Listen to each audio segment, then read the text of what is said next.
Vamos ouvir Juliana Penha, da AMAR. Perdão pela hora, Juliana. Queria só que a gente tivesse um pouquinho mais de paciência. Ainda temos 5 pessoas. Ó, Juliana, depois. Luciane já falou, né? Luciane não, foi Larissa que falou, né? Boa tarde a todos. Meu nome é Juliana Penha, sou vice-presidente da instituição AMAR. Sou também conselheira municipal da pessoa com deficiência do município de Jaboatão dos Guararapes. Sou mãe, né? Mãe de uma pessoa com deficiência. Estou aqui para falar de algumas demandas das mães da instituição AMAR, mães associadas e das mães de todo o município do Recife, né? Mães que estão sendo invisibilizadas, com filhos sem tratamento, sem terapias multidisciplinares, né? Que é tão importante, mas que é tão negligenciado. E a gente está vivendo um caos, um colapso, né, nessa situação, porque são mães que não sabem mais o que fazer. São mães que não sabem mais para onde ir, a quem recorrer, né? Temos as leis, as diretrizes, né, que garantem esses direitos, mas nós não temos a efetivação deles. Com quem falar? Quem são os responsáveis? Se a gente vai para o legislativo e a gente entende e sabe que vocês dizem que estão limitados. Mas será que a gente juntando força, a gente não consegue mudar alguma coisa? Desde quando? A gente vai começar quando essa mudança? É a partir de hoje? Porque tem 5 anos que eu frequento essa casa, em audiências, e 5 anos que tem esse batente aqui, ó. E tem 5 anos que eu ouvi que iriam mudar. E tem 5 anos que não mudou.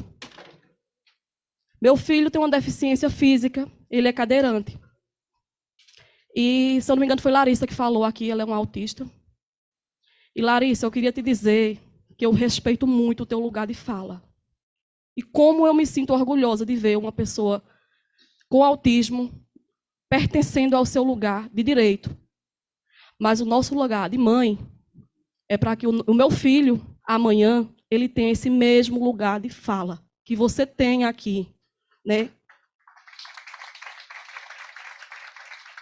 E eu tenho certeza que se você tivesse tido um diagnóstico precoce, a sua mãe era uma mãe como eu, que lutaria pelos seus direitos, porque você, enquanto criança, não teria como falar e como se defender.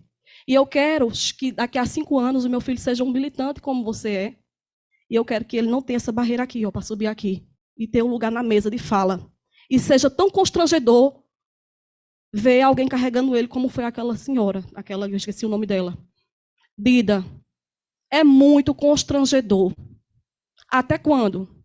Se passaram 5 anos, meu filho já esteve aqui enquanto criança, enquanto pequeno, menor, hoje ele tem 12 anos, já se apresentou aqui, desculpa, eu sou rapidinho, e essa mesma desculpa. Né? E a gente não está mais para desculpa. A gente não está mais para ouvir isso aqui. Eu não quero ver meu filho aqui no lugar de fala dele respeitado e que eu quero e vou empoderar ele, né, como pré-adolescente hoje para ser. E ontem eu ainda dizia ao meu filho que eu vou capacitá-lo e ele vai ter o lugar, ele vai fazer a palestra, ele vai ser palestrante, porque ele tem potencial, ele é uma criança que não, com deficiência, mas que não tem um cognitivo afetado. E ele vai ser a voz daquelas crianças que não podem falar, que é o que nós somos. Mães, nós somos vozes daqueles que não podem falar. E que bom que agora tem vocês adultos, para ter um lugar de fala e se portar, que as políticas públicas precisam ser para todos. Né? E em 2018 eu estava aqui, eu falava uma fala como essa. Quem são esses todos? Bem-vindo todos. Essa casa é de todos. Mas aqui diz, essa barreira aqui diz, aqui não. Aqui você não é. Então, quem são esses todos? Esse todos talvez não inclua todo mundo. Então, muitas vezes a gente usamos o todos de uma forma tão irrelevante e que o todos não é todos. Dentro do todos tem muitos recortes. Né? Quem são os seus todos? A vereadora, né, parabenizar ela por essa audiência tão importante, né? Mas complementar o que a Andresa falou.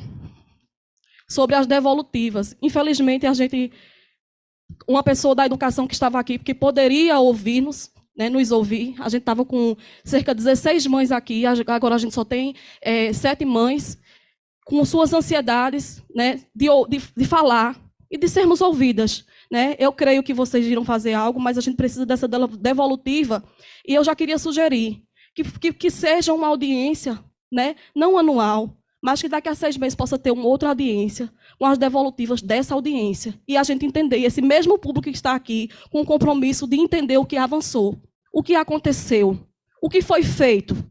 Né? E a gente está aqui para somar, junto com a vereadora, com os vereadores presentes, né, para dar as mãos, porque chega de dizer que não sabe mais o que fazer, porque a gente não sabe mais o que fazer com essas mães que a gente está tendo em casa, a gente está tendo na associação.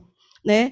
É como se o município, né, e o Estado dissesse assim, né, falando do município, o filho é seu, é aquele velho ditado, quem pariu Mateus que balance. É isso, esse ditado nunca coube tanto para nós que somos mães. É como se dissesse, o problema é teu, mas o problema não é nosso, somente nosso, é também nosso, mas é também do Estado e é também do município. Então, vocês precisam fazer alguma coisa.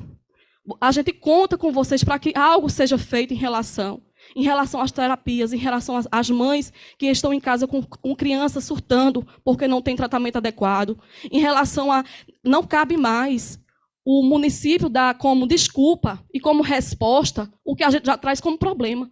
Tá? Assim, a gente traz o problema para o município, não, mas a gente também tem esse problema. E qual é esse problema?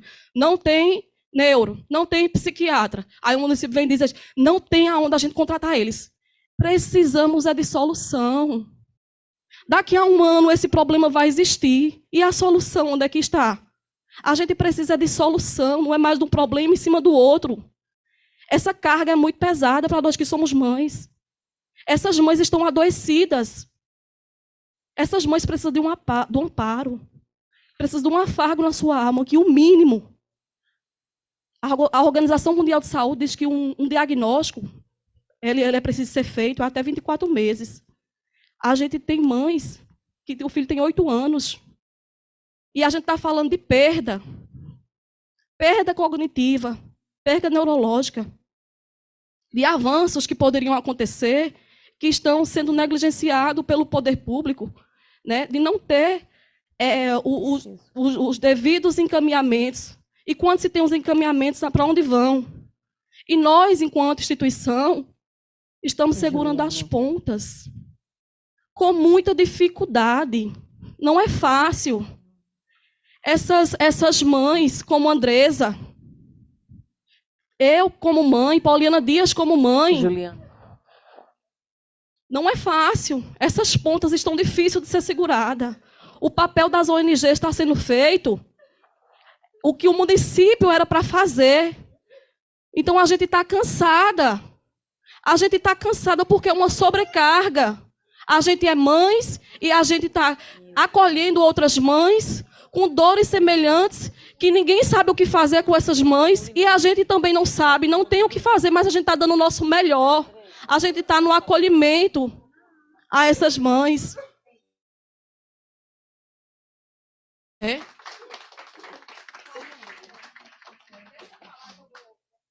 Tá certo. E eu queria encerrar, né, e dizer que esse choro de Andresa, sabe o que é? É de exaustão.